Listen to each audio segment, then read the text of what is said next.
Good afternoon, everyone, from a rainy day in Untitled Ranch in Lola, Montana. Here with us is our wonderful friend and Hashknife Ranch, Brandon. How are you? Very good. It's warm. I could sure use some rain, but you know what? I'm standing up straight, sucking fresh air, and walking around on top of what should be green grass. Yes. Well, I think the rain is coming your way. I think not.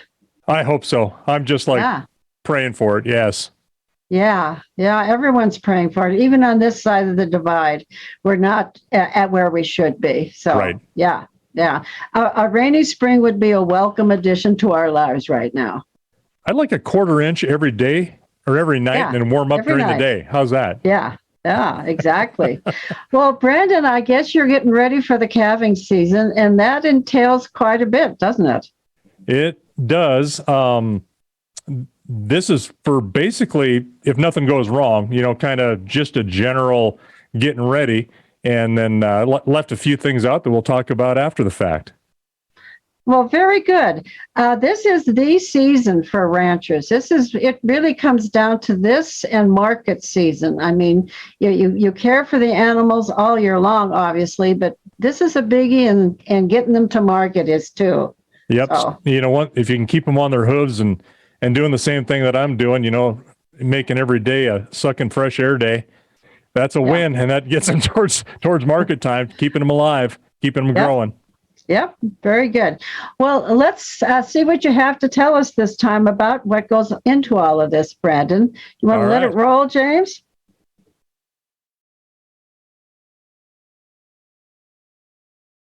Hello from the Hashknife. Today begins the journey of calving. And with calving comes calving prep. So I got to do a number of things before we can really get feeling comfortable about our whole operation and some of the adjustments we need to make and some of the prep work. And part of that is, you probably heard him and him. There's Bentley with the white chrome, and there's Hawk with no chrome. And we're going to have to move them into another pen here, just across the other side of where they normally eat, so that I can bring cows in down through this corral up into here and into this alley behind me, and then from there up into our chutes that you guys have probably seen before, so that I can worm them and de-lice them. So it's a couple weeks before it starts, but we want to get a good dew on them. Say hello, Hawk. Yeah, now you're going to be aloof. All right, these boys will be no help. That's why I got to get them out of the way. Well, that's what success looks like in my morning. Oh, yeah, everybody's in and kind of snuck them in, lured them in, tricked them, cheated them. But you know what? I won. I've got to slowly peel a few cows away from the main herd, use my corral system, but I got to use it a little differently than if I had somebody with me, because I got to do everything. So I got to bring them in through into an empty pen, and once I work them all, then they go out, and then I bring another group in. So we'll see how this goes. Now there's one cow in here. She's got a real dark face, and right here, she's not going to get any wormer on her because she's actually a butcher heifer. Come on, girls. Come up there. So I'm going to kick her back and hold her, because she's going to be fattened starting in about 15 days and then be butchered for some people who have bought her. So we don't want to put any kind of wormer into her. I just want her to be all natural. Come on, girl. I just need to lift the gate up. Let a few come in. We'll fill the chute up.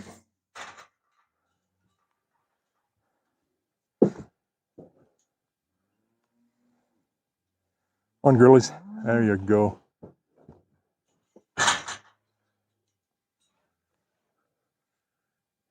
Got a couple in there, 2 or 3. And let them push themselves up.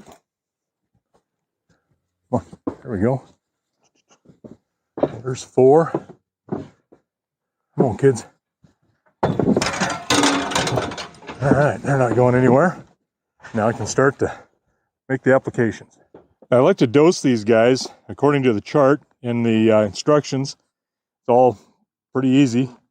And this goes up to 1,430 pounds at a certain setting here. So I'm going to take that up to about 60. It puts them at about 1,320, which is pretty average for them. If there's a bigger one, I'll increase it a little bit. And then the smaller ones, these yearlings, will get about 700 pounds. So we'll see how this works. And of course, I got a gloved hand here. Stuff is kind of nasty. You don't want too much of it. I got to fill my plunger.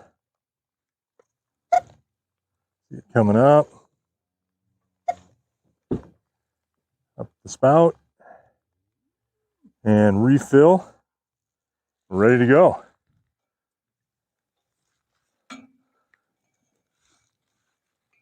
And it's just as easy as this. And right down their head, neck, their back. And here's a smaller one, so I'm just going to depress the plunger about halfway. Let that fill, get about the same dose for another small one. And now we let them out.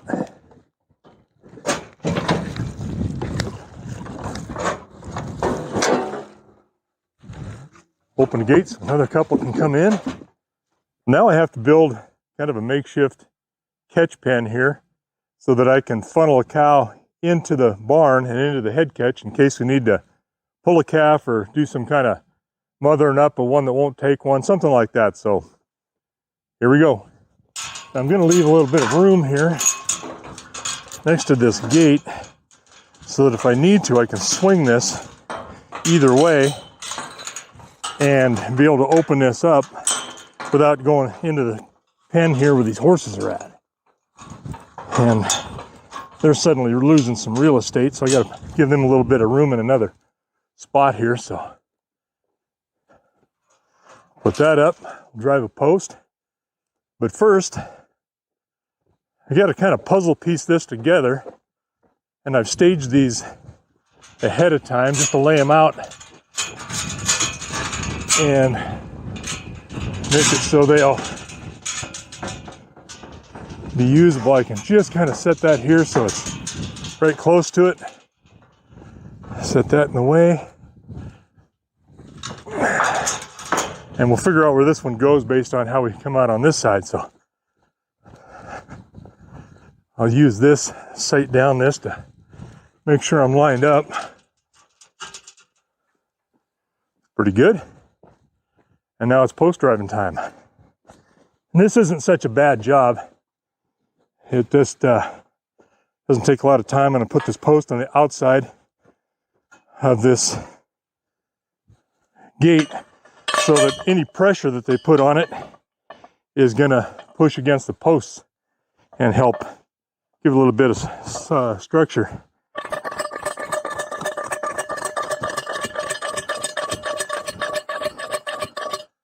Okay. Now, top of that ground is froze, so it makes it a little tougher. Let's see. This year I'm going to go ahead and use my walk-through gate.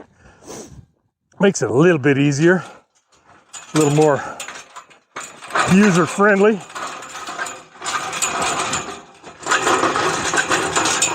But this is a weak part also of the panel system here, so one wants to be kind of careful of that.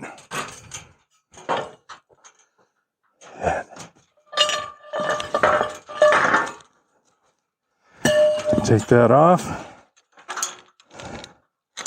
Affix these to my post.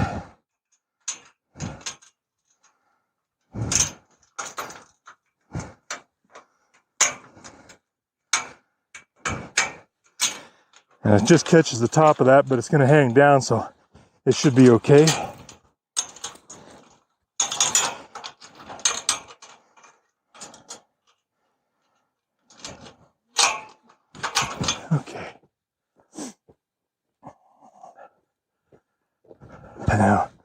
And make sure this is still in line so that these fit together decently. Yep. Okay. Pull that out just a touch. Yep. Touch the wrong way, Brandon.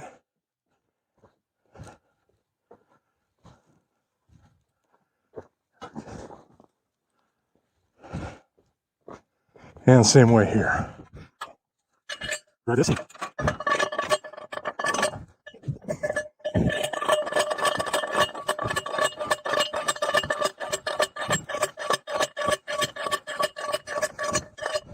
Okay.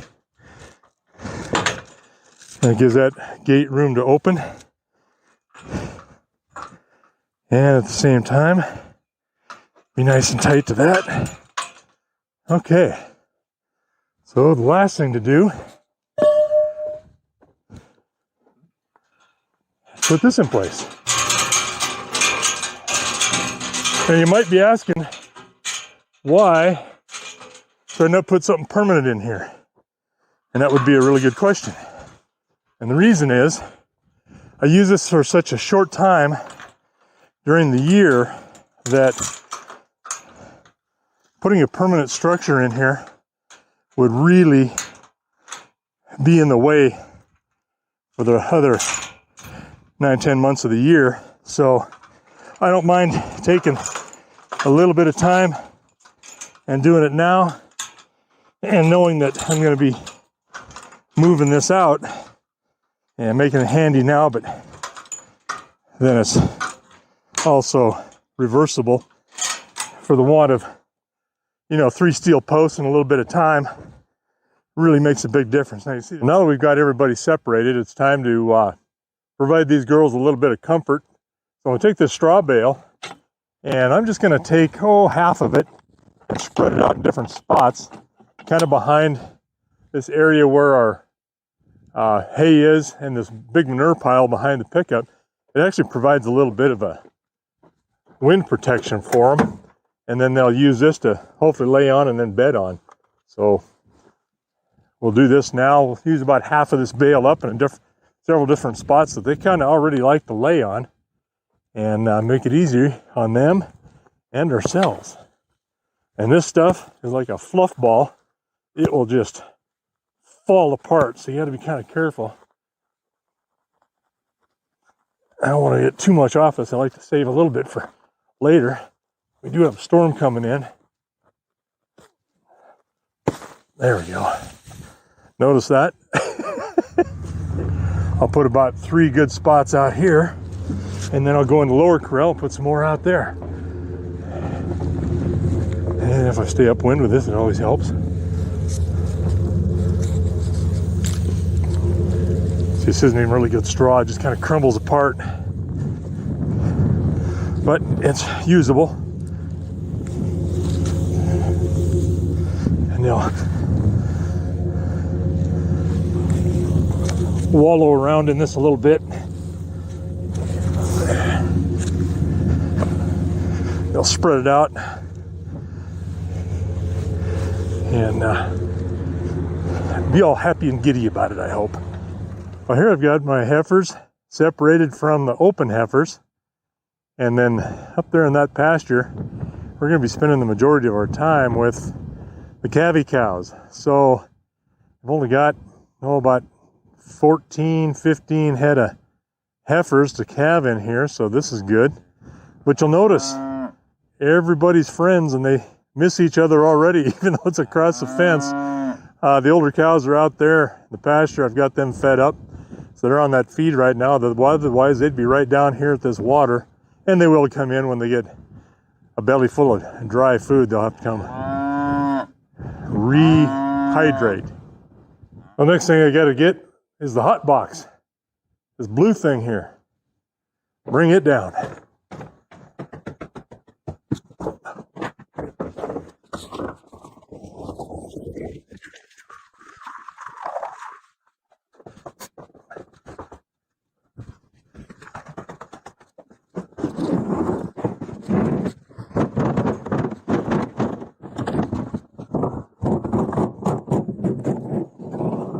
Now I'm going to take my hot box my heater, put it together and have it ready.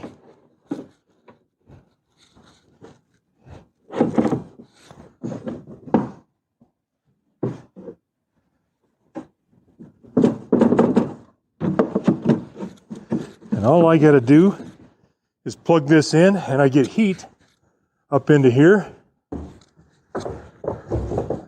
for a calf when they're really cold, froze down, and it's a matter of saving their life. We'll be able to thermoregulate. What I mean by that is get them hot, get them warmed up, get some hair on them and dry them off, stick them in here, and then give them an hour or so, sometimes a little bit longer. And you'd be surprised how much that'll make them come to life and want to nurse, get some life into them. Well, let's look up this calf tagging kit, see what all I've got here. I've got some buttons for the ends of the tags. I got some rubbers, and I got some hypodermic needles of different sizes. Look at that. And a couple of small syringes, 3cc ones. Let's see what all we got here. I got a couple of tags I already made up last year and had mistakes on.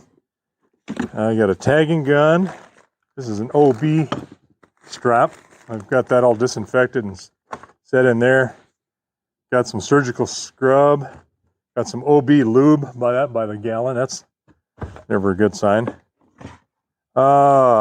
More rubbers and a rubber applicator, little bands that in a partial bag.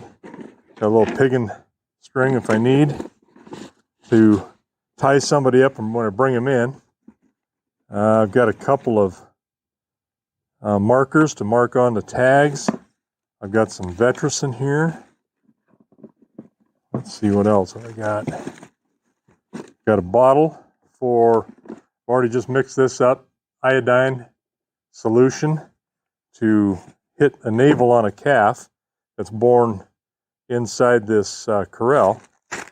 Got ends, more ends for tags. Got blue tags for little bull calves and pink tags for heifer calves. Guess who thought of that little calving system?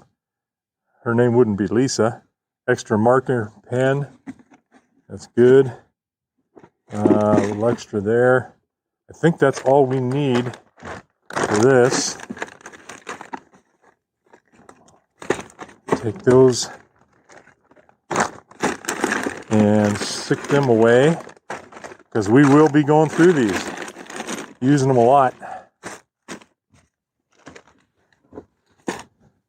Make sure everything works. The needle is good on that.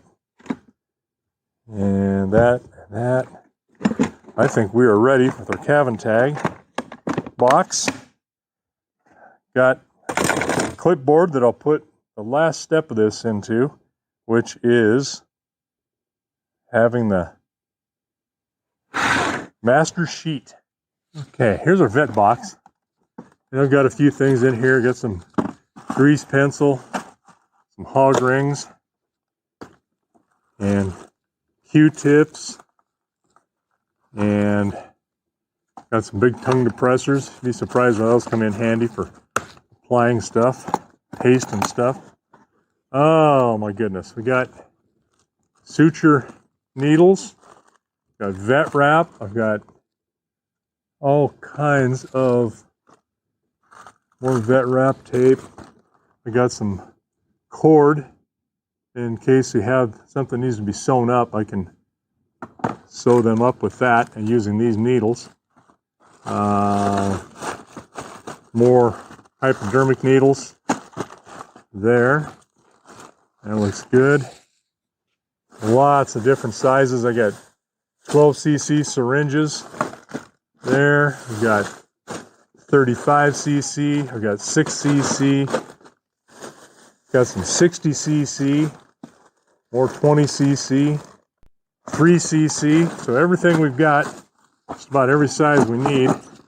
Hope we don't have to use them, but if we do, we've got it. Need it. Oops.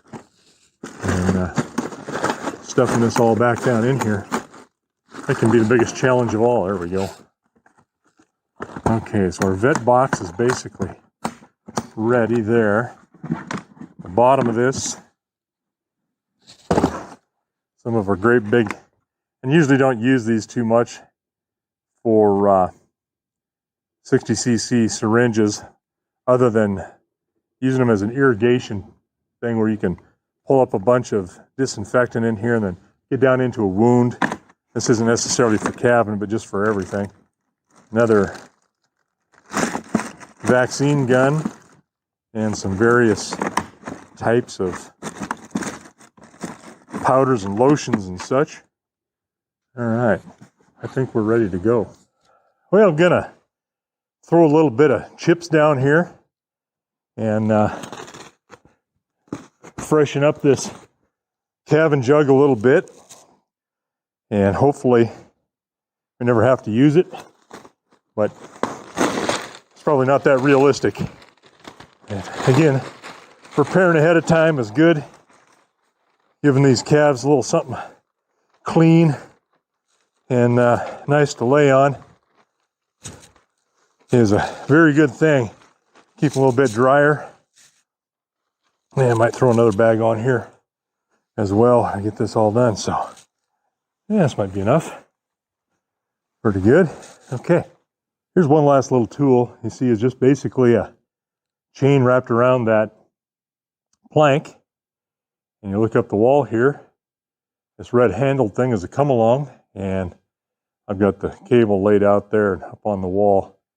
I'll move that so a cow can't get her face caught through that and hurt herself. But that's our calf pulling tool. Instead of having one that you traditionally see that's got a brace that goes behind them with a long pole and a thing to pull on, I find this works much, much easier, and I can get a better angle when we pull. And hopefully we don't have to show you that, but if we do, we'll take the opportunity to make that make some sense. But it is in place and ready for what comes next.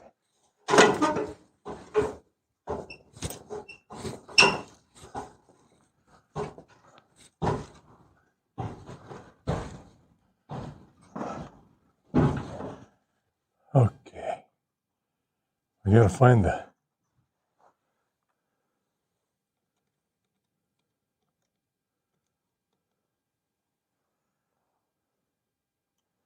right Allen screw on this guy.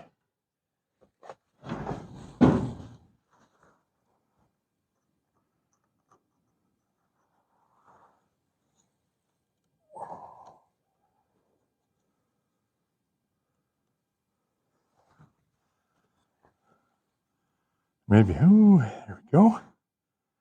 Now you gotta look at this in the camera and see. Trying to make some marks on here last year. There we go. Kind of got it lined up. Like a little this. And that should put us in line. So now I can watch something down here in this jug. The last step to this now is coming inside and adjusting my spreadsheet. You know, so I've got these all marked out by animal number, tag number, and then whether it's going to be a heifer, bull, the date I'll put down that they actually had them. And then we keep track on the other side, on the right-hand side there, number of calves, and the completion rate or percentage. And we just go all the way down through the line here. You see the asterisk by numbers 92 and 76. A lot of times you can remember those. Those are a designation put on there by Braden, and you'll see it means mean moms. So you got to be a little extra special careful with those so that they don't run you over, tear you up. But there we go. And then I've got a couple of things to fix there for having a herd total, heifers to bulls, on that spreadsheet and summation, and we're good to go.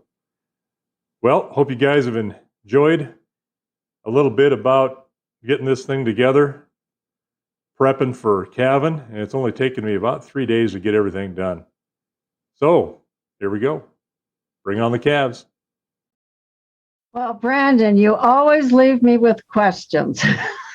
And you've left some of our chatters with questions too. I'm going to turn to the chatters questions first so that I don't forget them. Yeah. Okay. First of all, they wanted to know if you've ever had any problem with cattle thievery. Have you ever had anybody take any of your cattle? Not yet. And maybe it's because the reputation of being a mean SOB. Chip off the old man's block, but it can happen, and it does still happen. People, there are little syndicates or rings of folks that will steal cattle. I mean, just like the old days, and they're a little more high tech about it, where they are doing it with a whole truck and just steal a herd of cattle. Whatever they can load on that truck. And you may have, somewhere 60, 65, 70 head, depending on age and size, that they'll gather in the night and steal them. So portable panels, the whole works. But we don't have that problem. We're pretty close here. And I keep a close eye. I'm in these cattle all the time. And around the yard and the barns and everything, we use cameras. I've got security cameras everywhere. Well, and I would think that this is an issue that's really a neighborhood issue, and that if you are looking out for your neighbor's cattle and they're looking out for yours, the more eyes you have, that you would notice if you had, some unknown traffic, unknown cattle trailers coming through. People would notice that, would they not? Yeah, for the most part, they do. We've got a lot more dense, and I say dense population for us, not like it used to be, but it used to be really sparse, where your nearest neighbor was, you're talking couple miles away. And so you've had, some population growth around the outsides of your places, but you don't always know your neighbors now like you used to. And so, that just puts a little bit more of a burden on you to just keep an eye on things closer. Not that the neighbors would do anything, but they may not feel like they can tell you when they think something's wrong. Okay, I had another question here about calving, and that is, what's the proper way to celebrate the end of calving season? I mean, you see in movies, gatherings for brandings and things of that nature, but is it just to get a good night's sleep? Is that basically the... Yeah, good night's sleep is a good thing. Like last night, I went out at 10, stayed up till 10, and then checked these heifers and went to bed, got up at 2, and between 10 and 2, one of the heifers had a calf. Everything was good. She was bedded down in the straw, and so you just leave them alone till daylight, and so you lose a little bit of sleep, especially with the heifers, because you're checking them all the time. The older cows, I don't check at night like that. They know the routine, and so last year's heifers are out there with the older cows now because they know what to do, and so yeah, it's maybe go to town and enjoy a meal. Kind of instead of having food brought to you, because I don't get a chance to leave all that often, which is okay. I sure don't mind, but I kind of miss my wife because she's being the school marm, at the other place. So it's kind of nice to be able to get together. Yeah. So you celebrate with your family that it's over. Yeah. Yeah, you do. Okay. And you take stock of, how many calves you get, what's the percent of success, and did we lose any? Why? Was there a problem? Did we cause it? Could we have done anything about it? Those kinds of things. You're always talking about that, and you hate any losses, but there's nothing you can do too. Yeah, I think that's you bring something up that, like everybody, you sort of recap the whole season so that you can identify what went well and how you were really well prepared, and what went wrong and how you could prepare better for it next year, I would assume. Yeah, and largely that's on the spot type of thing. That's, you're always where predators are a big thing. The cold weather is something else. And there's been times when I've even brought some of these older cows in.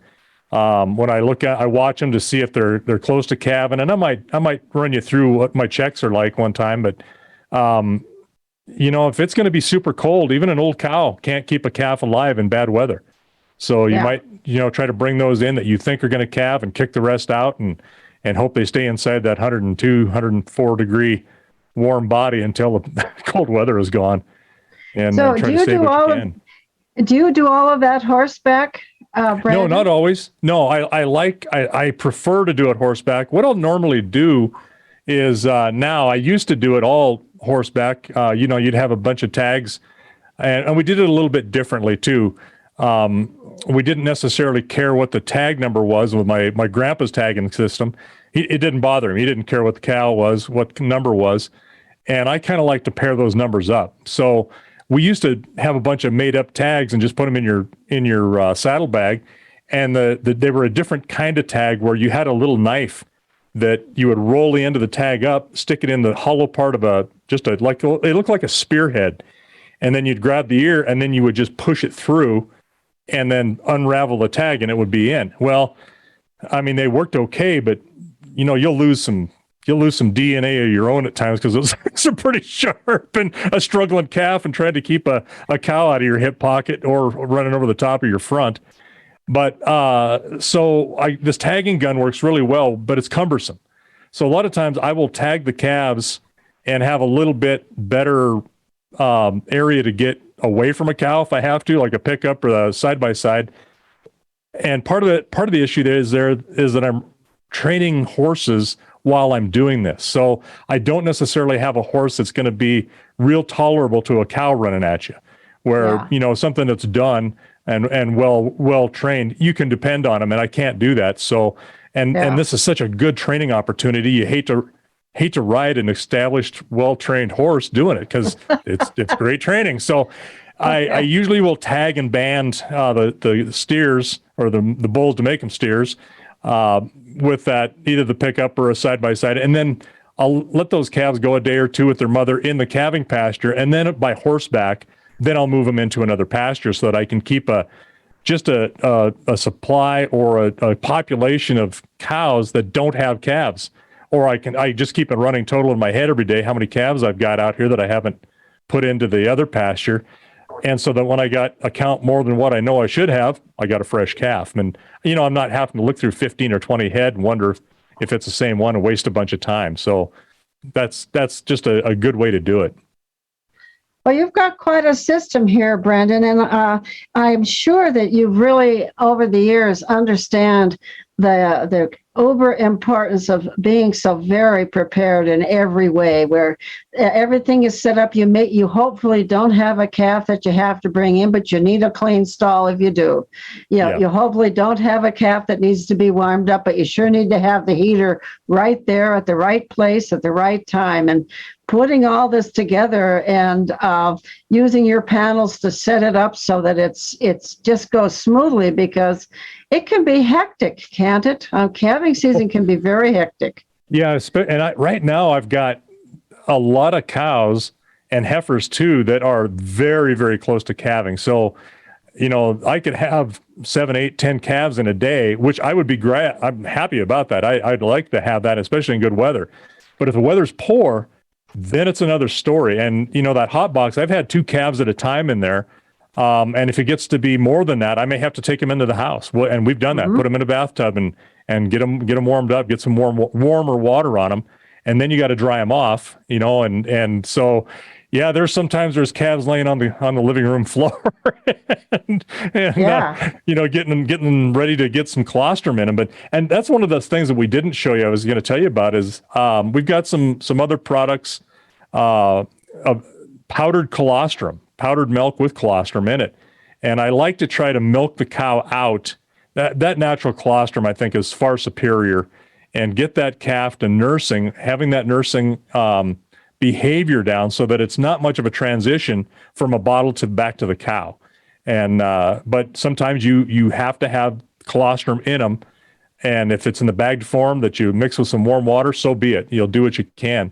Electrolytes, a little, gee, many Christmas, I think that's about a 6-ounce bottle of electrolyte solution will cost you about $50. So you buy one of those and you have it ready. And if you don't use it, that's okay. If you do use it, that's $50. It's well spent, to take care of a couple of calves. They get scours or, basically diarrhea, you need to get some electrolytes back into them. And this stuff works really well. The gloved arm for the OB use, there's a couple things like that. So good flashlights, because you're going to be out in the dark at night on these heifers.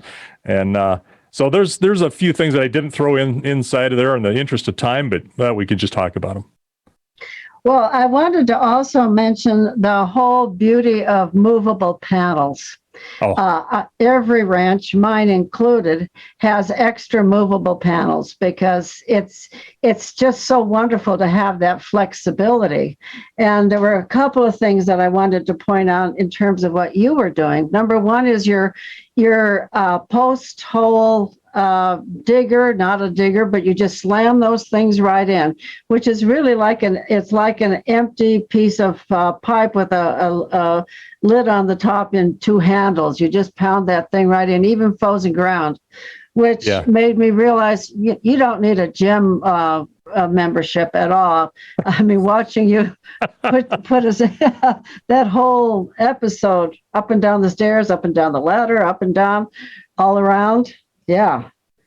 But this is something your dad probably didn't have access to, or movable panels. This is something that's, in the later years he did, but it didn't quite have as many cows, and we've changed the layout of the corrals, so it's a little different too. So this is just kind of an addition.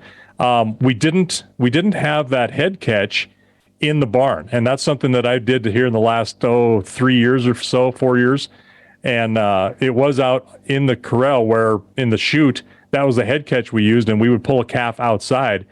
Well, it's kind of a pain because there's no lighting out there, even though I would run some electricity out if I needed it, and pull that calf in kind of the halfway dark outside. And so I went, you know what, I'm changing this. So by executive decision, I put that head catch inside the barn and bought a better, different one for use for everything else.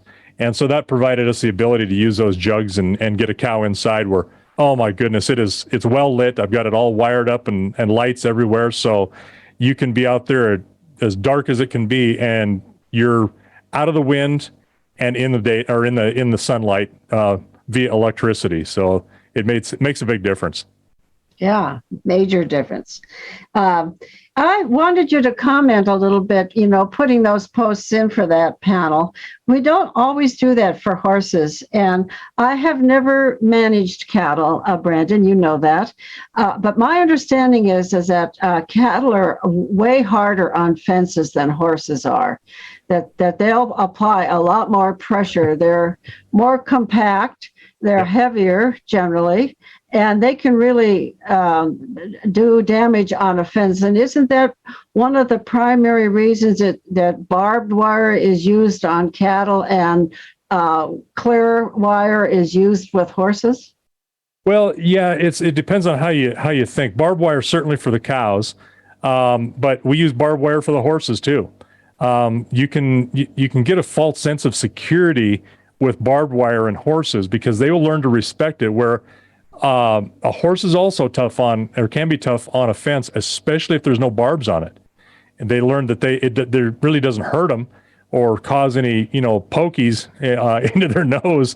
And so once they get started pushing on a fence, it's tough to stop them too. And I've seen some horrible cuts with smooth wire, especially on the lower leg and lower above the hoof in the pastern area on horses, because of smooth wire. So there's kind of a false sense of security there with it. If it's put up well and they can't really get through it, yeah, you're really good with it. But a cow will stick their head through anything and just keep pushing. So yeah, they're hard to manage. That's why corrals have to be tough. Yeah, and their hides are thicker. I mean, they can take a lot more than a horse. They make great boots. Horses don't. Yeah. Well, Brandon, people are wondering, I know you have some calving videos on your Hashknife video membership, but are you going to be showing any here? People are anxious to see if, can you even redo some of the ones you've done in the past, or are you going to we'll have all kinds of fresh ones. Yeah, Okay. we'll be making those shortly. So Oh, that's great. everybody wants to see babies, Oh, And yeah. this morning it was, oh my goodness, it was, what was it, 2 a.m? I heard geese flying. I Yeah. was like, what in the world? And I'm listening, and they were headed north, and there was a number of them, and I went, okay. So I went out the corral. So apparently geese have now taken the place of storks for calves. So they dropped a calf off this morning. So I was happy about that, but they're headed north so they can bring more calves with them on the way. Yeah. So your first was this morning. The first heifer calf was this morning. Yeah, it's a little bit later than I expected, but I've got a bunch of them. They're gonna have a lot all at once. Okay. So you're not doing all of this alone, are you, Brandon? Yes. Oh yeah. And I wondered about that in emergencies. I mean, this is dangerous work at times. So, Yeah. what are your emergency procedures for yourself, Brandon? Don't get hurt. Well, that's not going to count. Do you have good cell reception? Do you keep a cell phone on you? Well, I do, because I'm taking pictures of it, but the reception is not necessarily good. I can talk in the house, but I get away from the house a little bit, and I can text. So I could always text if I needed some help, if I'm able to. But and I don't mean to sound cavalier about it, but we're all going to die, and if I die doing what I like, that's okay. I'm not going to try to, but it's not the end of the world for everybody around me. Maybe it would be for me, but it's just the reality of it. I mean, there's inherent danger in everything we do in agriculture. You could be running a tractor, and there's inherent danger in that. So, and I'm really not trying to be over dramatic or cavalier about it, really, by any means. But those are the risks you take, and that. Yeah. No, I well understand that. I used to endurance ride by myself, and my husband would roll his eyes and say, I can hardly stand this, Suzanne. And I'd say, well, it is what it is. Yeah. Well, and you just learn to be self-reliant, and you can think of ways. And honestly, if I get a really bad cow, that's really, one of the mean moms that we talked about, if I've got her there, then I'll just kind of wait and watch. And when she goes off and leaves that calf, I know whose calf it is, and I kind of take note of where it's at. And if she leaves that calf to go to water or to go on to some feed and the calf's out alone, then I'll go ahead and tag it. Otherwise, I'm not going to push it. That's foolish to do that. Yeah. I mean, I think that's right. You understand when you need to take the risk and when you don't. That's right. Yeah. And if something happens, and let's say I get one that needs a little bull that needs banded, and for some reason I can't, he's going to come through the chute of branding time. I can do it then. So I have to tell a little story about my neighbor McClay's. I think you've met Libby. She was at one of your one of your clinics long time ago. Years ago. Long time ranching family. And the first time I floated the Bitterroot River, I went underneath this huge, clearly homemade suspension bridge. I mean, it is a work of art, but it is an engineering feat and clearly not done by any highway department. Okay. Right. So when I got to know Libby, I said, "How is it that your family built this bridge?" She said, "Well, my father was on the other side of the river, and he had a serious horse wreck, and he was on the other side of the river with 2 broken legs and a punctured lung. He was in bad shape, really bad shape. And of course, it took hours for people to even find where he was, and then to get an ambulance to him. I mean, you had to go clear up to Missoula. I mean, it was just a really difficult situation, and yet he was directly across the river from his ranch house, maybe 1.5 miles, from his ranch house. So while he's in the hospital, he's cooking up this bridge, and I mean to tell you, the Bitterroot's not a small river. And I have, I've gone over that bridge with cattle, and I mean, the whole thing would come apart. I mean, the slats would come down, and I just thought the audacity of that rancher to be sitting in his hospital room, drawing, plans, and then and go do it. And it was fabulous. It's an incredible bridge. That's problem solving because there was a need, but unfortunately the need was great enough after the fact that it was not going to be stopped, was it? No, it wasn't. And I just thought he put that mad energy to such good use. That bridge is still there. I participated in some of the reinforcement of the buttresses because after many years, right. But it's a work of art. That's fantastic. Isn't it? Yeah. But that's a ranching story, and I'm sure you have many of such ranching stories. Some similar, yeah. Some things that we've come up with that if anybody was to ask, you tell them, I don't know where that came from. Right. Exactly. Well, Brandon, it is such a joy to talk with you, and I know our viewers really love the conversations, and they've really had a good time with you as always, and we're looking forward to seeing more of this year's calving season. Oh, we're gonna get some calving videos in there, and I'll do another nighttime heifer check, but I think we need to schedule that so everybody can be awake watching it live. If I'm awake, okay. Everybody needs to be awake. Oh, I agree. Tell us when, and we'll lay in some cocoa for you. I was kind of joking, but I don't know. That might be fun. Who knows? No, seriously, it just might be fun. That's funny. You'll see me in my Superman pajamas. That's never good. That's great. That's wonderful. Well, give my love to your family, of course, and we'll see you next week. Oh, same here. Thank you, guys. We'll see you later. Bye-bye. Thanks a lot, Brandon.